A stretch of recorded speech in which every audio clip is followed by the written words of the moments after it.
everyone, and welcome back to another Top Favorites video. Today we are going to be taking a look at my favorite watercolor colors as of August 2023. This is the third installment for this particular video subject, but the format is going to be a little bit different this time around. In the first run of my Top Favorite series, I shared my 5 favorite watercolors in each color family, such as reds, yellows, blues, and so on. In the updated version a couple of years later, I provided you with updates to those favorites, all in a single video. My intent for these videos together was to share well-rounded color recommendations for you to reference as you are building your own collections. Those videos still live up to that purpose and are great references. However, this year the list is going to be very different with different intent. This year, I want to share the colors that bring me the most joy and the colors I use most often, which have changed a lot over the past 8 years or so of diving deep into pigment property nerdiness. If you are new to my channel, I want to share a bit about my preferences in painting so that you know where my recommendations are coming from. I paint mostly wildlife portraits, so I tend to favor really interesting browns, earthy greens, muted purples, and soft blues over more vibrant saturated colors. I love playing with texture, so I have learned to embrace granulation and opacity over the years, which often scare away beginners, including myself at the time. I also favor cold press watercolor paper and very soft watercolor brushes like silver black velvets that don't have a lot of spring and are less likely to disrupt the previous layers that are dried on your paper. Over the years, I have created dozens of palettes for myself and for YouTube videos. I've collaborated with Vinci Paint Co to release several curated palettes, and I keep most of my personal collection on brand-specific palettes for the purpose of educational videos and reviews. However, for painting on my own time, I also have a large porcelain palette, which is supposed to serve as the palette that I reach for most often at home. It has all of the colors that I would ever need to paint any subject I want, but the trouble is, it doesn't have all the colors that I want to paint with. Its weight is also getting increasingly problematic as my chronic pain gets worse, and it's harder to access and then stow back away than would be ideal. To address the color selection situation, I started a secondary palette that sits on top of the studio palette for my fun colors.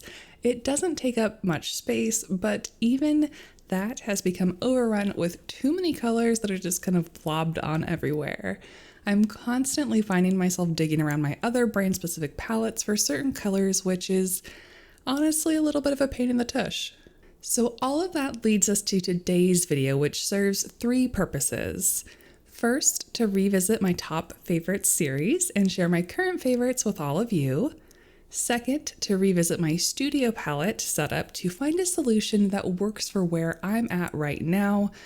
During the course of creating this video, my focus really shifted from a simple top 5 style video for each color family to instead crafting an actually functional palette for myself that I would be excited to use. And third, I haven't mentioned this yet, but the timing of this video was driven by me first attempting to update my top favorite brands video, which I have been promising you all for a while now. However, while planning that video, I realized that I didn't know how to pick my favorite brands without first reassessing what colors I'm actually using these days. I also gave myself a few restrictions, but they are different from the last couple videos. I'm not going to be locking myself into a top 5 for each color family. I will simply share however many favorites fall where they may. However, the colors that I do choose have to be available for you to purchase, so I won't be including any discontinued pigments, with one exception that I'll explain when we get there, and it's not the color that you think it is. Finally, I am picking out exactly 48 colors because that is how many colors the tin holds. My biggest hope for this video is to help lessen the pressure for each of us to make the perfect palette as some kind of end product, and instead focus on surrounding ourselves with the colors that inspire us to create, which may ebb and flow over time. If you would like a more standard selection of colors, please feel free to check out my brand by brand series here on YouTube or my class watercolor mixing based on pigment properties Links to both can be found in the description. Let's finally get into it. First up is Sophie Yellow PY93 by Sennelier. I didn't want to congest the already long introduction with even more information, but our very first color lets me expand on the restrictions and goals for this overall palette. In previous top 5 videos, and even on many of my past palettes, I felt the sense of obligation to include at very least a warm and a cool yellow, ideally with some alternates for each when I'm presenting them to you. This time around, I wanted to give myself permission and the opportunity to truly let go of the supposed tos and should have included. While we will see warm and cool yellows pop up later during our earth tones, I've got just the one proper yellow for you today. I usually gravitate towards PY154 as my middle yellow on any palette, and honestly, I'd be more than happy to include that here in this selection as well. However, one of my very underappreciated brand-specific palettes is Sennelier. Sophie Yellow has always caught my eye and captured my heart, but I only have it in a half pan because Sennelier's formulas are different pan and tube, which means I could never fully integrate it into my palette with poured wells. This was my opportunity, so I ran with it. Next, we have Hokkaido Orange PY216 by Gallo. This unique, softly granulating hue isn't offered in many brands. More often, you'll see PY216 represented as Turner's Yellow in brands like Schmincke and Winsor & Newton. However, some handmade brands like Gallo and Cozy Paints have this unique hue available. Longtime viewers are well familiar with my general dislike for bright oranges, so this dull, dare I say almost muddy orange, will be the only non-earth orange on my list. My favorite bright orange, if you prefer something more saturated and transparent, is definitely Transparent Orange, which is PONA or PO107 from Winsor & Newton. Next, we have another new pigment joining my favorites list with Pyrrole Scarlet PR255, replacing its close cousin that has been on my list forever, Pyrrole Red PR254. As you've already seen, I'm really trying to consolidate my primary and secondary mixing colors that I don't use often while painting. I still love and defend my reliable PR254, but PR255 is a warmer red, leaning a bit closer to orange. With this particular selection of colors, it provides a wider range of hues between it and my cool red. This swatch is from Daniel Smith, but I'm not sure if I have a brand preference yet. For my cool red, we have Alizarin Crimson Quinacridone PV19 by Vinci. This is the deepest PV19 that I know of, and it remains my favorite cool red in all of watercolors. While other cool reds like PR176 still strike my fancy and they are beautiful, PV19 is a more light fast pigment and is an easy swap for me to make with this particular hue. While I have a quick beat, I do want to point out that I am doing 2 swatches for each color. The first one on the left is a flat wash, aiming to be well saturated but not full mass tone. The second swatch on the right is a much more loose and variegated wash. Once the first layer is dry, I put a second flat wash on the first swatch and an irregular wash on the second to approximate what it would look like if you were using this with various brushstrokes in a painting. Each swatch will be a little bit different, and the goal is just to show you how each color reacts with varying amounts of water, which will be particularly helpful when we get to the more granulating colors. Quinacridone Rose PV19 by Daniel Smith is my pink or magenta for this palette. If you want the best, brightest, and most saturated magenta that I know of, go with Core's Quinacridone Magenta. It is truly stunning. However, I find it rare for me to use such bright colors in my work these days, so this more muted version fits my overall palette a little bit better. I'd be happy with most pink-leaning PV19s in this spot, but I will say that Daniel Smith's version is particularly cool for a Quinacridone Rose, which provides nice separation from our cool red prior. Next, we have Perylene Violet PV29 by Daniel Smith. This is a deep maroonish violet that has been an invaluable mixer for me over the years. It excels in mixing quick darks with dark greens and an array of moody reds, browns, and blues when it's mixed with other colors on your palette. I have a color spotlight video for this color if you would like to see some other brands. They're all pretty different. Schmincke's version is less saturated, Roman Szmal's is more vibrant, and Daniel Smith's Naphthalide Maroon can also easily be substituted into this role. This next color is the first of many convenience colors on the list, and it looks similar to Perylene Violet. So many of you may be questioning my sanity since I refused to put more than one yellow or orange on the palette earlier. However, the way that Galaxy Pink, made from PV16 and PBR33 by Schmincke, mixes with other colors, has earned its spot on my lineup this year.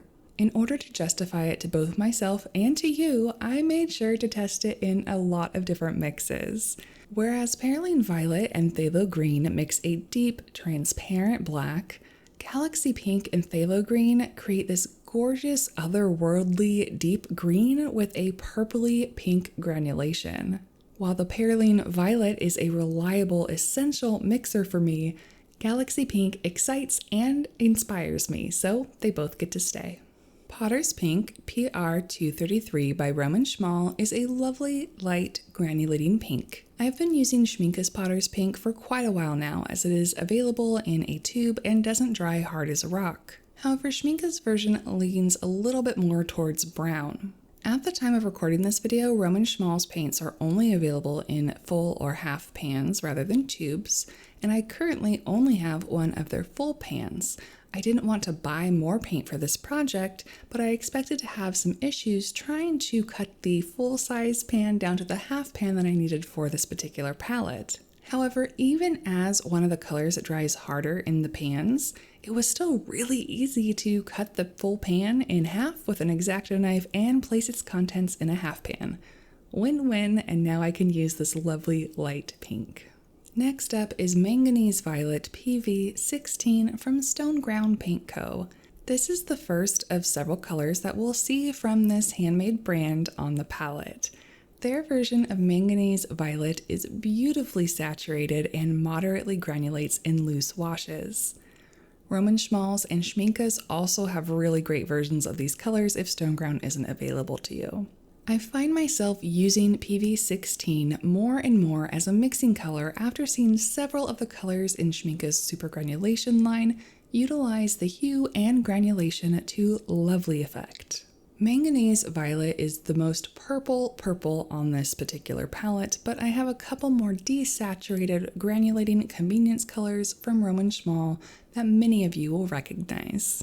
Misty Morning is made from PV19 and PG50, most commonly known as Quinacridone Rose and Cobalt Teal. This blue-gray lavender evokes exactly what its name suggests, a misty atmosphere. I've used this color for monochromatic studies as well as more involved paintings, and it's lovely every time. Shadow Violet is another stunner from Roman Szmal, and it's probably my favorite color in their entire line. It is made from PB29, PV19, and PG50. Those are two of the same pigment numbers from Misty Morning, but they may or may not be the exact same hues. PV19 and PG50 can both vary in appearance from red to pink to violet, and from teal to green, respectively. Additionally, we are adding in the ultramarine blue, which deepens the overall hue. The result is a dark purple with green granulation that shows through in those loose washes.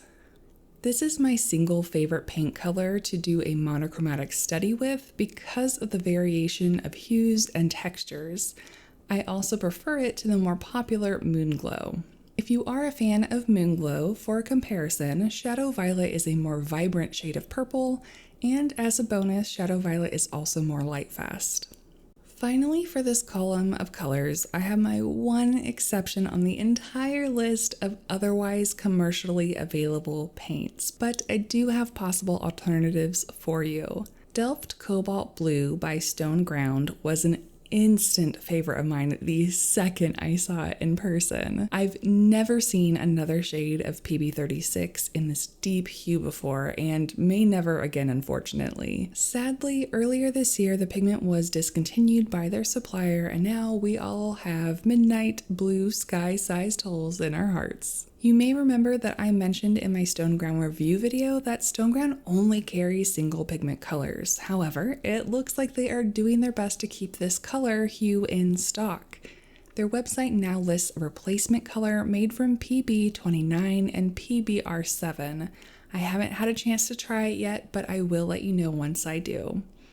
Alrighty everyone, it occurred to me weeks late and far into multiple edits of this video that I could release it in parts instead of agonizing over a massive hour-long video that has encountered multiple technical difficulties along the way. And by doing so, hopefully you will enjoy something instead of another week of nothing here on the channel. Part 2 for this palette will be out next week, but I hope you enjoyed part 1. Thank you so much for watching, and be sure to subscribe if you'd like to see the next part of this palette. Thank you so much to my amazing patrons who have been patient with me throughout this monster of a project. You all are amazing. And until next time, my friends, happy painting.